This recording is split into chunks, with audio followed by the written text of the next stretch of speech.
ایک ملک ہے ملائیشیا، سنا ہے نام آپ حضرات نے؟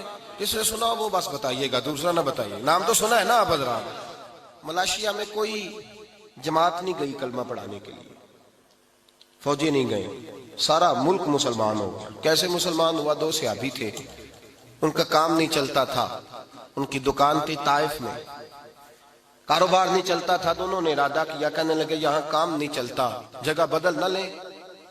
کہا بدل لیتے ہیں۔ ڈھونڈتے ڈھونڈتے ان کا خیال بنا کہ ملائیشیا میں چل کے دکان کرتے ہیں۔ اس ملک کے اندر آ گئے، یہاں دو صحابہ نے دکان ڈال لی، سودا بھی کھرا دیتے، بات بھی کھری کرتے، دلوں میں بھی سچ تھا، زبانوں پہ بھی کاروبار کرنے آئے، کاروبار، زبان بھی سچی، دل بھی سچا، بات بھی سچی۔ جو آدمی آتا اس سے محبت کرتے، اس کو کہتے یہ سودا جتنا تو لینے آیا اس سے تھوڑا بھی لے گا تو تیرا کام چل جائے گا۔ لوگ سمجھنے لگے یہ خیر خواہ ہے۔ ایک دن کے اندر 5 وقت وہ دکان بند بھی ہوتی، وہ بند کر کے دکان نماز پڑھنے جاتے، کہتے ہیں جب واپس آتے تو دکان کے باہر لائن لگی ہوتی، سودا خریدنے والوں کی لائن لگی ہوتی، لوگ کہتے کہیں اور سے نہیں لینا، انہی سے لینا ہے۔ یہ بات سچی کرتے ہیں، بھلے کی کرتے ہیں، خیر کی کرتے ہیں۔ جو آدمی اپنے گھر میں کوئی کام کرانا چاہتا پہلے ان دکانداروں سے جا کے مشورہ لیتا، کہتا بھائی یہ چیز مجھے چاہیے میرے گھر کے اندر، کتنی لوں تو کام چلے گا، کیا کروں؟ دکان، ان 2 رات کی دکان، او بھائی دکان پہ بیٹھے ہیں صحابہ، لوگ مشورہ لیتے، وہ مشورہ دیتے، لوگ ان سے سوال پوچھتے، وہ جواب دیتے، انہیں سودا دیتے، بات چیت ہوتی۔ لوگ ان سے پوچھتے ہم نے تو دھرتی دیکھی ہے، تم جیسے نہیں دیکھے، ہم نے زمانہ دیکھا ہے، بڑی بڑی دکانوں پہ گئے ہیں، تم جیسے نہیں دیکھے، تم کون ہو؟ تو صحابی ایک دوسرے کا منہ دیکھتے اور دیکھ کے کہتے ہم کون ہیں؟ تم نے ابھی ابو بکر صدیق کو نہیں دیکھا۔ ہم کون ہیں؟ تم نے ابھی عمر فاروق کو نہیں دیکھا۔ ہم کون ہیں؟ ابھی تو تم نے عثمان غنی کو نہیں دیکھا۔ ہم کون ہیں؟ ابھی تم نے علی ابن ابی طالب کو نہیں دیکھا۔ اور فرمایا ہم تو نوکر ہیں، ابھی تم نے محمد عربی کو نہیں دیکھا، ابھی تم نے سید عالم کو نہیں دیکھا۔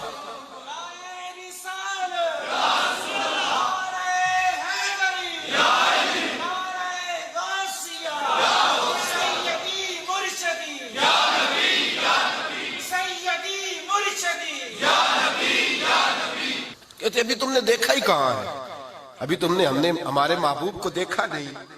وہ کہتے تم ہو کون؟ تعارف تو کراؤ۔ انہوں نے کہا کہ ہم رائی ہوتے ہیں، ہم چودھری ہوتے ہیں، چیمہ صاحب ہوتے ہیں، چٹھا صاحب ہوتے ہیں، ہم جناب انصاری صاحب ہوتے ہیں۔ یہ تعارف نہیں کرایا۔ کہا تم کون ہو؟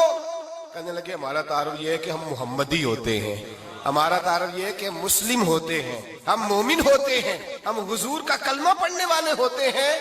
2 بندوں نے دکان ڈالی، جا کے مسجد نہیں ڈالی، خانقاہ نہیں، مزار نہیں، دکان ڈالی، اور سارے کا سارا ملک کلمہ پڑھ کے مسلمان ہو گیا۔ بھئی میری بات سنیں نا، یہ روز بروز ایک بات بڑی تکلیف دہ ہے، لیکن کرنا بھی بڑا ضروری ہے۔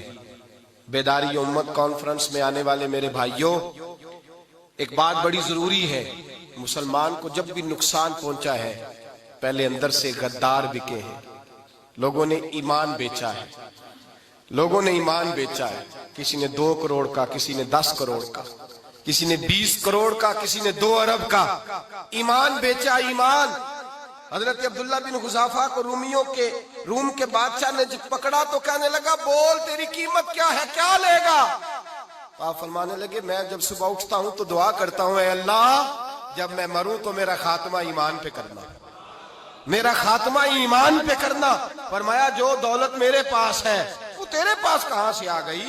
میں ایماندار ہوں، یہ سب سے بڑی دولت ہے۔ میرے بھائی یاد رکھیں، سب سے پہلی بات یہ ہے بحیثیت مسلمان، بحیثیت مومن، بحیثیت ایک رسول اللہ کے غلام کے، ہمیں اپنے خیالات کے اندر، سوچوں کے اندر، ہمیں اپنے مزاج کے اندر ایک دوسرے کے ساتھ ہمیں تھوڑا سا نرمی پیدا کرنی پڑے گی، ہمیں پورے طور پر اپنی تربیت کرنا ہوگی، ہم اپنے وعدے کو نبھا کریں، ہم جس ذمہ داری پہ ہمیں بٹھایا گیا ہے ہم اس ذمہ داری کا پاس اور لحاظ کریں، ہم احساس پیدا کریں کہ ہمارے کردار و عمل سے کوئی دور ہو رہا ہے یا قریب ہو رہا ہے۔ اقبال کہتے ہیں کوئی کارواں سے ٹوٹا کوئی بدگماں حرم سے، کہ میرے کارواں میں نہیں خوب دل نوازی۔ کہا کوئی ایسا ہے ہی نہیں، کوئی ہے ہی نہیں جو پورا پیار کرے۔ اس لیے لوگ ٹوٹ جاتے ہیں کہ ہمارے مزاجوں میں تلخی ہے. ہم اپنے کردار کو، اپنے عمل کو، اپنے حضرت عبداللہ بن جبیر نے کلمہ پڑھا، تجارت کرتے تھے، جانور خریدا کرتے تھے، بیچا کرتے تھے، کلمہ پڑھا، نبی کریم صلی اللہ تعالی علیہ وسلم سے کہنے لگے جریر ابن عبداللہ حضور کوئی وظیفہ؟ تو میرے حبیب نے فرمایا ہر بندے کی خیر خواہی کرنا، کسی کا نفع کرنے کی کوشش کرنا، کسی کا بھلا کرنے کی کوشش، سوچنا تیری طرف سے کسی کو فائدہ، ایسا شجر سایہ دار بننا کہ کوئی آئے تو پھل کھائے، کوئی آئے تو تیرے سائے میں بیٹھے، کوئی آئے تو تیری ٹھنڈی چھاؤں کی بات کرے. فیض الدین النصیحہ، میرا سارا دین خیر خواہی ہے، میرا سارا دین بھلائی ہے، بھلے کی بات کرنا، خیر کی بات کرنا. حضرت جریر ابن عبداللہ رضی اللہ تعالیٰ عنہ فرماتے میں جانور خریدا کرتا تھا، بیچا کرتا تھا. پہلے دن گیا ایک یہودی سے گھوڑا خریدا، 3 دینار کا سودا طے ہو گیا. آپ فرماتے مجھے اس نے دے دیا، میں نے اس سے لے لیا. جب میں نے گھوڑے کی لگام پکڑی تو وہ بڑا میرے پیچھے چلنے لگا. میں نے کہا یہ تو بڑا اچھا ہے، یہ تو بڑا نرم ہے، یہ تو تنگ نہیں کرے گا، یہ تو گھر میں بھی رکھا جا سکتا ہے، اس لیے کہ یہ بھاگتا نہیں، یہ جو ہے شرارت نہیں کرتا. کہتے ہیں یہ تیرا گھوڑا 3 دینار کا نہیں بھائی، یہ 6 دینار کا ہے، اس لیے کہ یہ بڑا اچھا ہے. یہ بات کہتے ہی چھلانگ لگا کے گھوڑے پہ بیٹھے. جب اسے بگایا تو کہنے لگے یہ سواری کے لیے بھی بڑا اچھا ہے، یہ دیکھو اس نے ضد ہی نہیں کی، مجھے بیٹھنے دیا ہے، یہ تو 9 دینار کا ہے. یہودی کو 9 دینار دیے. اور جب جریر ابن عبداللہ پلٹے تو یہودی نے آواز دی، کہنے لگا جریر وہی بیپاری ہے تو یا کوئی نیا ہے؟ تو وہی ہے یا کوئی نیا ہے؟ آپ فرمانے لگے یار میں وہی ہوں. تو کہا یار تو 3 دینار کا تو نے خریدا تھا، تو لے جاتا، یہ تو 6 دینار کیوں دے رہا ہے؟